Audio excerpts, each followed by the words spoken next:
চাচি আসসালামু আলাইকুম। ওয়ালাইকুম সালাম। কেমন আছেন? আছি ভাই একরকম। আপনারা এখানেই থাকেন? হ্যাঁ, আমি এখানেই থাকি। এটা তো একটা স্কুল। হ্যাঁ, স্কুলে থাকি। এখানেই থাকেন? হ্যাঁ। না আপনার বাসা নাই? না, বাসা নাই আপনার? না, আমার বাসা নেই। এখানে আরে। থাকি আর 3-4 বছর হয়। 3-4 বছর হলো এখানেই আছেন? হ্যাঁ। ছেলে মেয়ে? ছেলে মেয়ে 2 বেটা আর ওই এক মেয়ে। একটা মেয়ে। ছেলেরা কোথায় থাকে? ছেলে থাকা ওই ছেলে ঘরে বাড়ি বাড়ি। বাসায় বাসায় থাকে?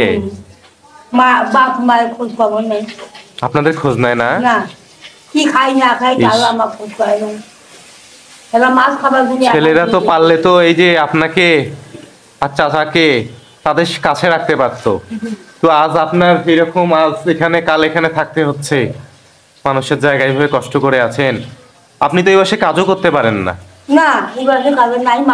মাথা দিয়ে একাদিন 2-6 দিন তেল মাথা দিয়ে এবার তেল কি আরও পয়সা পাইনি। চাচা চাচা কি করে? চাঁদা গেলে ঠান্ডা চোরা করে।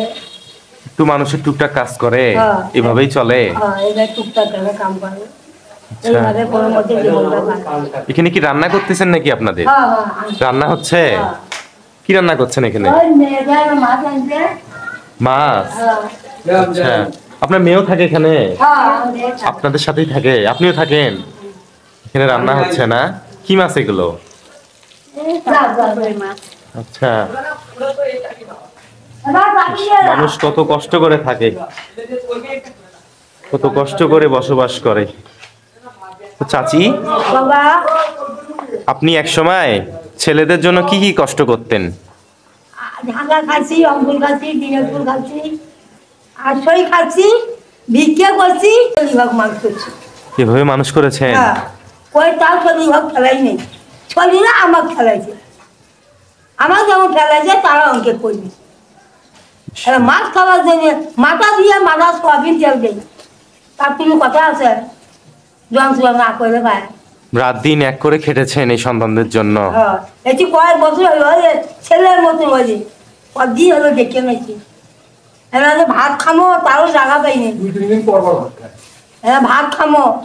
2-3 দিন পর পর ভাত খান আপনি? হ্যাঁ, এরা যে ভাত খামো, ভাত যে জোটায় পিঠা খালি নেই।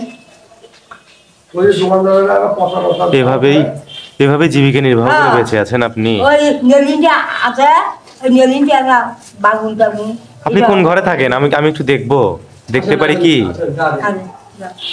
চলেন দেখি আপনি কোন ঘরে থাকেন। এখানে রান্না করেন? হ্যাঁ। আসেন চাচি।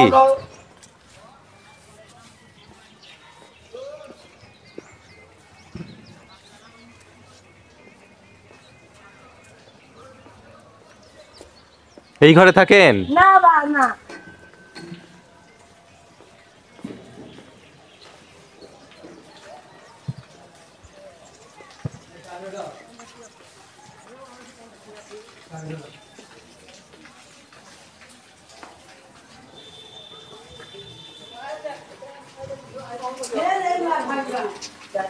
এই ঘরে থাকেন আপনি? এখানে থাকেন আপনারা? এসে তো কষ্ট করে আছেন, দরজাও তো নাই এই স্কুলের। এভাবে থাকেন আপনারা? এটা কি চৌকি? বেঞ্চি এটা? সেভাবে আপনারা আছেন? এখানে হাড়ি পাতিল রান্না করে নিয়ে সেখানে রাখেন?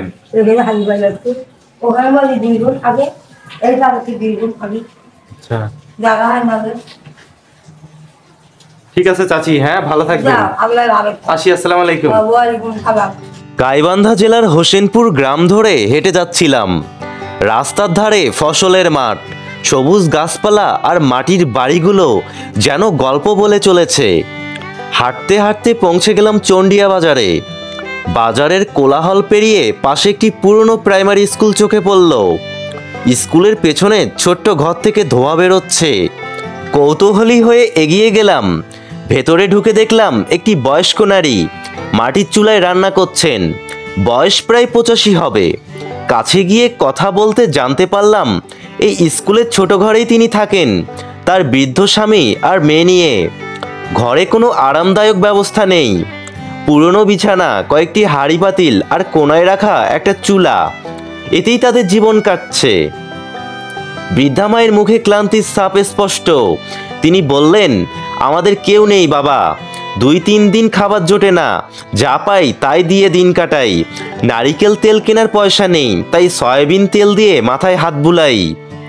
একসময় এই বৃদ্ধা মা ঢাকায়, রাজশাহীতে, রংপুরে মানুষের বাড়িতে কাজ করতেন। সন্তানদের জন্য দিনরাত পরিশ্রম করেছেন, তাদের পড়াশোনা করিয়েছেন, বিয়ে শাদী দিয়েছেন।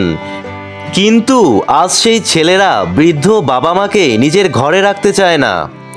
চোখের কোণে জল নিয়ে বৃদ্ধা মা বললেন, ছেলেদের জন্য কত কষ্ট করলাম, ভাবতাম ওরা বড় হলে আমাদের সুখ দিবে, কিন্তু আজ তারা আমাদের ভুলে গেছে। তারা ভাবে আমরা বোঝা হয়ে গেছি। এই ছোট্ট ঘরেই তাদের দিন কাটে, অনেক সময় 2-3 দিন খাবার জোটে না, তবুও বৃদ্ধা মায়ের মুখে কোনো অভিযোগ নেই। এক ফালি হাসি নিয়ে বললেন, আল্লাহ আছে বাবা, একদিন ওরাও বুঝবে। জীবনের এই নির্মম গল্প শুনে চন্ডিয়া বাজারের হাওয়াও যেন থমকে গেল। গ্রামের এই গল্পগুলো চোখে জল এনে দেয়। তা সত্ত্বেও মানুষের বেঁচে থাকার লড়াই আর মায়ের ভালোবাসা চিরকালেই মাটির মতো শক্ত।